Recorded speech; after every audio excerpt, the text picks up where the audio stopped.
안녕하세요. 슬기로운 약초생활입니다.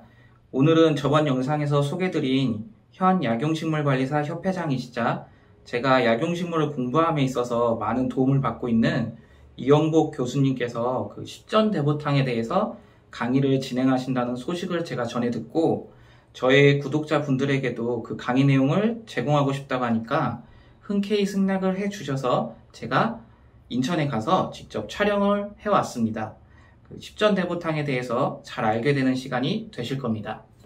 자, 수업 시작하겠습니다. 네. 오늘은 십전대보탕에 대해서 좀 말씀드려요. 십전대보탕 안에 네 가지 법제가 있어요. 네 가지 법제. 우선 여성들이 좋아하는 보혈약인 사물탕이 있고요. 남자 그러면 보통 이제 보기약, 기를 뚫고 기를 활성하고 이런 역할을 하는데 이제 그걸 보기약이라고 합니다. 여자의 도움되는 사물탕, 남자에게 도움되는 사군자탕. 그게 이제 보혈약이고 보기약인데 두 개를 합치면 8가지잖아요. 그래서 팔물탕이라고 해요. 보기, 보혈. 그래서 사물탕, 사군자탕, 팔물탕. 그 다음 사물탕에서 한기, 계피, 시나몬 써서 이제 쌍화탕이 되거든요. 쌍화탕. 그러면 4가지죠. 그 다음 이제 십전대보탕에서 5가지. 십전대보탕 법제 속에는 5가지 법제를 할 수 있다. 그렇게 생각하시면 될 거예요. 아마 이번 시간에 굉장히 소중한 시간이 생각되고요. 우리가 약용식물, 약초 공부를 하면 보통 약재를 광의적으로 해석하면 한 5,000가지, 500가지 이렇게 이야기해요. 근데 한약, 본초학의 건강에서 말씀드리면 365가지 한약재 중에서 10가지가 차지하는 비율은 전체 한 80%, 85%는 차지할 거예요. 365가지 다 아는 게 중요하지만 10가지만 아는 게 얼마나 중요한지 몰라요. 물론 이제 십전대보탕이라 그러면 10전이니까 10가지라고 생각하잖아요. 그렇지 않으면 실제로 한 12가지가 들어요. 12가지. 근데 10이라는 숫자는 우리가 운동하거나 투산하거나 여러가지 할 때 1, 2, 3, 4 해가지고 9라는 단에 태권도 9단, 유도 9단, 합기도 9단으로 9단이 끝이잖아요. 이거는 10이라는 숫자는 절대치를 이야기하는 거예요. 다시 말씀드리면 이 약초 중에서 우리가 법제 중에서 십전대보탕 이상의 버금가는 약재는 없다. 이런 의미도 있습니다. 10이라는 숫자가 절대적인. 우리나라는 그냥 최고다 이렇게 이야기하면 일본에서는 그 한계를 지나는 걸 신이라고 표현해요. 신. 더 이상 없다는 거예요. 그 십전대보탕 이상의 좋은 약재는 없다. 이렇게 생각하시면 됩니다. 십전대보탕 약재는 근본적으로 한 10가지를 이야기하는데 실질적으로 한 12가지, 13가지 사용합니다. 십전대보탕이 조금 역사적인 거 알아보면 여러분 우리나라의 양명시장에서 서울 제기동에 2번 출구 나오면 거기 양명시장이 있는데 이게 규모가 8만 평 돼요. 8만 평 정도 되고요. 주로 이제 한약에 관련되는 한의원, 한약방, 한약유통업 이제 그런 한약에 관련된 상품이 있는데 그게 한 1000점 정도 들어가요. 1000점. 1000개 정도 점포 들어가고 지금은 이제 코로나든지 여러가지 또 시장상 여건, 경제 여건에 따라가지고 아마 좀 많이 줄어들었는데 대충 한 1000개 정도 있다. 그렇게 생각하시면 좋겠고요. 이곳은 그야말로 우리나라 한약이 하여튼 메카로 존재하고 있습니다. 여러분 실제로 우리 이제 약용식물 공부하고 좀 더 나아가면 약재 공부하고 더 나아가면 그걸로 하여금 우리가 먹고 마시고 취하는 먹거리를 실험할 텐데 그곳에 가서 좀 실질적으로 구입도 하고 이렇게 하는 도움이 될 겁니다. 자, 그 다음에 우리가 이제 십전대보탕 공부하는데 제가 지난 시간에도 이거 이야기 좀 말씀드렸는데 우리가 큰 틀에서 약초를 공부하고 자연을 이해하고 사람 인체의 이제 사상체질을 이해하고 하는 것은 자연이나 사람이나 약재나 같은 톤입니다. 같이 갑니다. 우리가 신토부리 그때 우리가 농사 짓고 먹고 마시고 하는 게 그 둘이 아니라는 거잖아요. 하나라는 거잖아요. 그 농사하고 사람하고 하나라는 이야기잖아요. 먹는 것도 하나라는 거잖아요. 그래서 과거, 현재 이렇게 보면 양생, 그러니까 병들지 않고 건강한 몸으로 오래 사는 게 양생이라고 해요. 양생하기 위해서는 식습관, 육체활동, 스트레스, 주로 오는 병 이렇게 나눠보면 과거에는 주로 이제 담백한 음식을 먹고 주로 일을 많이 하다 보니까 비만이라든지 이런 병은 있을 수가 없어요. 근데 현재 이렇게 오다 보니까 기름진 음식 먹고 그리고 운동하지 않고 그 스트레스 많이 받고, 이제 그렇게 하면 결과적으로 대사 기능에 관계되는 병들이 많이 생긴다. 그게 뭐냐? 고혈압이고 당뇨고 고지에 끄는 거다. 이런 내용입니다. 어떻게 생각하면 수명의 큰 틀에서 바라보면 태어날 때 건강에 태어나는 게 있고, 후천적으로 식습관을 잘해서 건강하게 오래 사는 경우가 또 두 가지 팩터예요. 자, 그러면 이제 제가 이제 약초 10전 대보탕 약재 실습 들어가기 전에 우선 약성이라든지 사람이라든지 자연계에 좀 설명하면, 크게 우주는 네 계절이 있다. 봄, 여름, 가을, 겨울.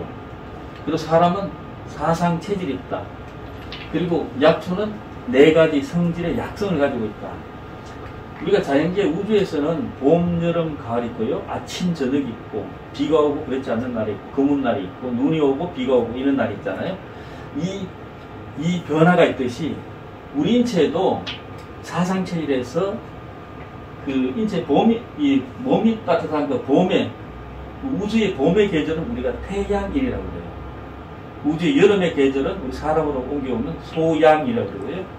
가을의 계절은 사람으로 옮겨오면 태음이라고 그러고, 겨울의 계절은 사람으로 옮겨오면 우리 사상 체질의 소음이라고 그래요.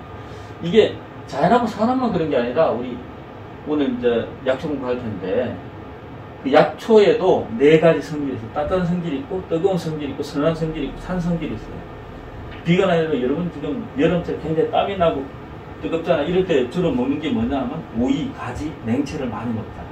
그 여름철 이제 과일 중에서 수박이라든지 참외라든지 오이, 이게 찬 성질이에요, 찬 성질.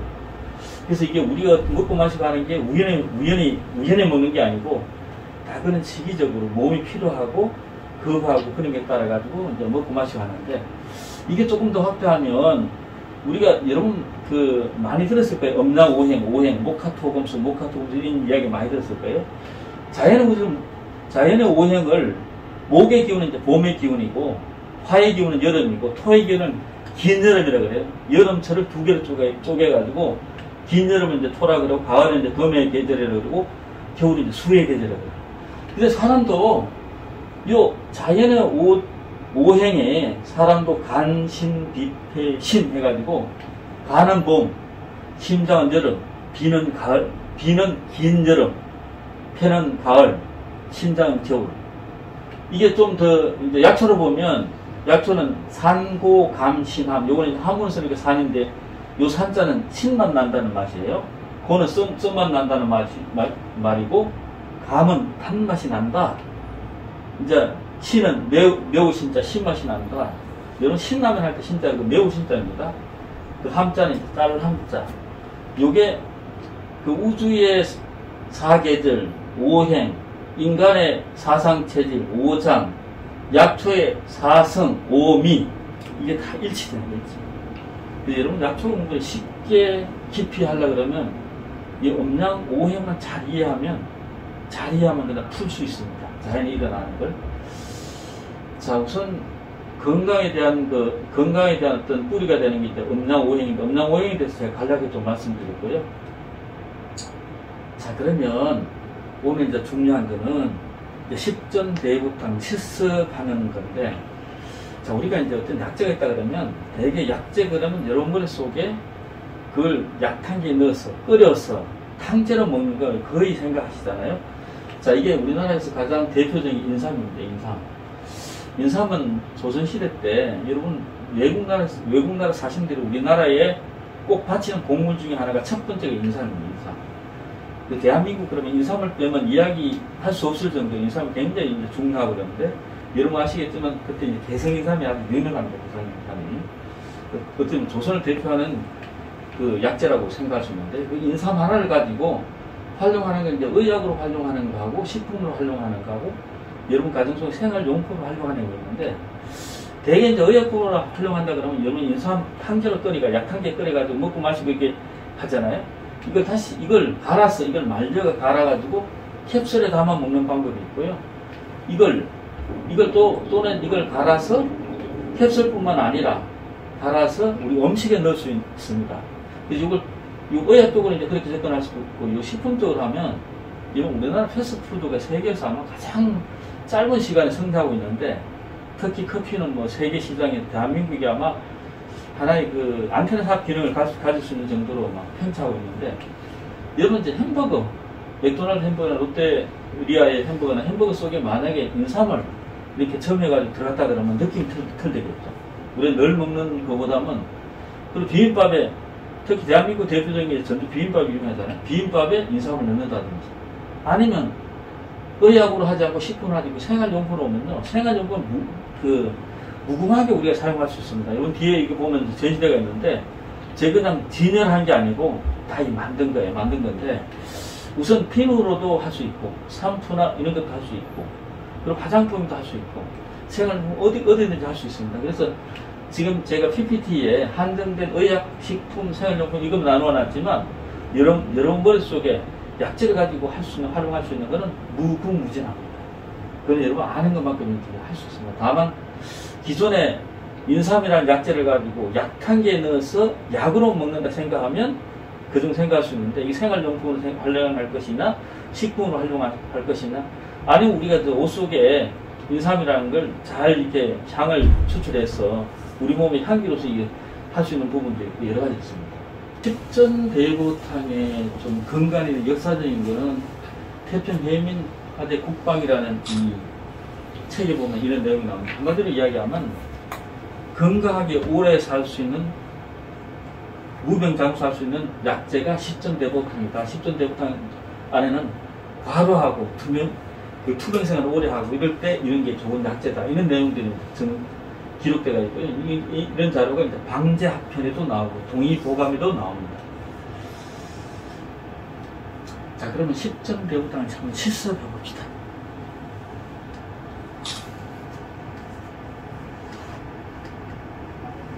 십전대보탕에 대한 들어간 약재, 이걸 설명 좀 해드리고 실습 좀 하겠습니다. 여러분 이제 십전대보탕 좌측편에 이제 박사 투력이 나오잖아요. 저게 우리가 음락으로 이야기하면, 음락으로 하면 음에 해당되는 거예요. 음은 우리가 음락이 뭐냐, 남과 여, 높고 낮은, 밝고 어둠 이런 게 이제 상대적인 대입이 되는 걸 우리가 음락으로 구분하는데, 특히 여자를 음이라고 봅니다. 남자 양이라고 하고요. 그래서 푸른 색깔에 나왔는데, 작약, 청궁, 당기, 숙지향 네 가지를 사물탕이라고, 네 가지 탕, 사물탕이라고 그러거든요. 이 사물탕은 특히 여성에게 도움된다. 여성은 아기도 놓고 이렇게 하다 보면 특히 피해 관계되는 수혈이나 조혈이나 이런 경우에는 특히 여성들이 중요한데, 이 네 가지 약재가 혈에 관계되는 약재입니다. 혈에 관계되는. 그래서 보혈약이라고 합니다. 작약, 청궁, 당기, 숙지향. 자, 그럼 남자는 뭐가 중요하냐? 남자는 야, 왜 기가 없니? 남자가 기가 없이 사느냐? 뭐 기를 세워주는 기에 대한 이야기를 여러분 많이 들었을 거예요. 남자는 음력으로 이야기하면 양에 해당되는데, 인삼, 백출, 감초, 복령 네 가지를 보기약이라는 거예요. 보기약. 자, 보기약인데 똑같이 네 가지 탕제가 들어가 있는데도 불구하고 남자는 분이라고 했잖아요. 그래서 사군자탕, 여자는 사물탕, 남자는 사군자탕. 그러면 요거는 이제 보혈약이, 이건 보기약이잖아요. 그러면 보혈, 보기하고 다 합치면 이게 팔물탕이에요. 팔물탕. 네 가지. 그래서 팔물탕이다. 그럼 제가 십전대보탕에 세 가지 말씀드렸습니다. 사물탕, 사군자탕, 팔물탕. 그렇죠? 여기서 육개하고 황기를 넣으면 4개, 그리고 2개를 넣으면 10가지가 되잖아. 그래서 이걸 우리가 십전대보탕이라 한다. 십전대보탕. 자, 십전대보탕 중에서 작약청궁, 숙지향, 당기, 사물탕입니다. 사물탕 플러스 십전대보탕에 육개, 황기, 그리고 감초를 넣으면 이게 쌍화탕입니다. 쌍화탕. 여러분 쌍화탕 그러면 감기 몸살 이런데 이제 쌍화탕을 많이 드시는데, 쌍화탕은 미병을 예방하는 거예요. 여러분 그 한 직장생활 하시는 분 한 5시, 6시에 되면 우리 몸에 바이러스가 뚝 떨어지잖아요. 그때 이제 쌍화탕을 먹으면 아주 살아납니다. 그래서 쌍화탕은 치료하는 게 아니고 미병을 예방하는 거예요. 평소 때 드셔야 되는 거예요. 쌍화탕이 정말 좋은 약재입니다. 다시 한번 말씀드리면 십전대보탕 안에 사물탕이 있고 사군자탕이 있고 2개, 보기, 보혈 합친 게 이제 팔물탕, 6개 황기 합치면 십전대보탕, 사물탕에서 6개 황기 감초를 하면 이게 쌍화탕. 자, 십전대보탕에 들어간 법전은 이제 여기까지 말씀드리고요. 지금부터 이제 십전대보 탕에 들어간 약재를 설설하겠습니다. 자리에 이제 앉아주시기 바랍니다. 청궁, 백작약, 당기, 숙지향 이 네 가지는 우리가 보혈약이라고 제가 말씀드렸죠. 보혈약. 그걸 중에 이제 청궁 그러면 특히 그 에너지 순환, 대사 기능 아주 잘 일어나게 하는 약재 중에 하나 중에서 보혈약으로 이제 되고요. 요거는 이제 주로 형태가 우리가 저 뿌리 중에 개건이라 할까요? 이렇게 뭉쳐있는 뿌리를 편으로 자르면 뿌리 사이에 나타나죠. 대개 어디 가도 청궁은 이 뿌리에 골이 있는 걸 이렇게 보면 아, 이게 청궁이구나. 그 손으로 만지면 굉장히 딱딱해. 그래서 그렇게 이제 느끼면 되고요. 맛도 좀 단맛도 나고 그래요. 지금 맛은 안 보셨죠? 약간 단맛이 날 거예요. 자, 두 번째, 백작약. 백작약은 하얀 작약 중에서 이제 붉은 작약이 있고, 붉은 작약은 적작약 그래요. 이거는 이제 하얀 뿌리의 작약, 이 백작약. 손으로 만지보면 이게 뿌리 같지 않고 너무 딱딱해가지고, 무슨 플라스틱이나 무슨 동물 뼈를 만지는 같은 느낌이 들어요. 백작약. 아주 딱딱합니다. 손으로 잘 뿌려지지도 않고, 이것도 이제 보혈약 중에 하나고요. 요 당기 그러면 여러분 생각나는 게 보혈 중에 이제 대표적인데, 당기 반드시 돌아온다 그런 느낌도 있어요. 삼국지 읽어보면 전쟁터에 나간 남편한테 부인이 당기 뿌리를 한 뿌리 호주머니에 준다. 그 이야기는 이제 전쟁에서 싸우면 이제 피가 부족하잖아요. 그래서 조혈 기능도 있고 반드시 돌아온다는 그런 느낌이 있는 게 당기고, 그래서 당기는 우선 큰 틀에서 구분하는 건 냄새를 맡으면 금방 알 수 있어요. 이 10가지 약재 중에서 냄새 나는 게 한 2-3가지 정도 돼요. 그 중에 당기가 있고요. 숙지향은 여러분 딱 보면, 척 보면 알겠죠. 검정색인데 유일합니다. 유일해. 그리고 이게 구중구포였고, 뭘 구중구포했느냐? 생지향을 말리면 건지향을 구중구포하면, 지향을 그러니까 9번 찍고 9번 말린 게 숙지향이에요. 자, 그 다음에 이제 인삼은 그 모양이 사람 모양처럼 생겼다가 인삼이기도 하지만, 대한민국 약재에 아주 근간에 되는 게 인삼이에요. 그 인삼은 우리나라 전 지역이 생산할 정도로 온난화 현상 때문에 많이 생산하는데, 인삼은 보기약 중에서도 아주 좋은 약재예요. 보혈약, 보기약, 이 건강 보약에는 반드시 이제 인삼이 들어갑니다. 자, 그다음 밑에 들어보면 백출이라고, 백출. 이 백출은 좀 전에 여러분 아마 청궁하고 당기하고 백출하고 구분이 잘 안 느낄 거예요. 근데 백출은 자세히 보면 이 당기하고 비슷한데 중간에 보면 심이 박혀있어요. 심. 중간에 자세히 보면 점 찍어 있듯이 점처럼 이게 심이 있죠. 이거 심이라고, 이게 심이에요. 하나의 중간에 보면 점 찍혀 있는 것처럼 있어요. 상대적으로 이걸 심이라고 해요. 심. 그래서 백출은 어떻게 구분하느냐? 뿌리 상태 이렇게 보면 심이 박혀 있는 거 유심히 보면 이게 백출 금방 알 수 있어요. 물론 산에 가면 본초 상태에서 산에 보면 백출잎은 그 아주 날카로운 톱날처럼 손을 이렇게 만져보면 금방 알 수 있는데, 뿌리를 채취해보면 당기하고 거의 구분이 안 돼요. 요거를 심이라 그러는 거예요? 예, 심으로 구분하고, 백출하고 당기하고 구분하는 건 냄새를 구분하면 돼요. 냄새는 당기가 훨씬 많이 나고요. 그리고 복령은 어디서 나죠? 소나무가 죽어서 한 3년 이상 되면 소나무 뿌리에 이제 균사체에 의해서 이제 복령이 생기는데, 이거 새꾸랑이로 이렇게 찔러가지고 이제 복령의 그 하얀 진액을 보고 복령을 채출해요. 이 복령은 한마디로 말씀드리면, 저기 무슨 그 탄광에 가면 황토기 이렇게 빚어나는 거 있죠? 하얀 백토 빚어나는 그런 것처럼 딱딱하고 그런 느낌이 들어요. 손으로 만지면 이 분가루가 좀 잡히기도 하고요. 특히 약선 식당이나 건강한 식당, 사찰 음식에는 반드시 복령이 들어갑니다. 복령 이거는 정말 무치하고, 그래서 특히 약선에 이거를 정말 많이 사용합니다. 우리가 여러분 그 영화나 이런 데 보면 주연 있고 조연 있잖아요. 근데 주연이 주연 역할을 하고 조연이 조연 역할을 해야 되는데, 특히 약재 같은 건 나름대로 컬러가 다 있어가지고 전체적인 맛 관리하는데 굉장히 어려운 점이 있는데, 이 복령은 철저한 조연 역할을 합니다. 그래서 자기를 나타내지 않아요. 근데 건강은 최고입니다. 여러분 외식 사람이나 건강식 음식이나 사천 음식 할 때 복령이 활용하시기 바랍니다. 그리고 그 다음에 이제 감초. 자, 감초까지가 이제 그 보기약이에요. 감초는, 약방의 감초 그 이야기는 약은 원래 쓰기 때문에, 약이 쓴 거는 우리가 먹기에 좀 고약하잖아요. 그래서 감초의 단맛으로 그 쓴맛을 좀 부드럽게 하고 좀 조화롭게 하는데, 이 단맛 자체는 여러분 잘 아시겠지만 우리가 독을 해독하는 역할을 해요.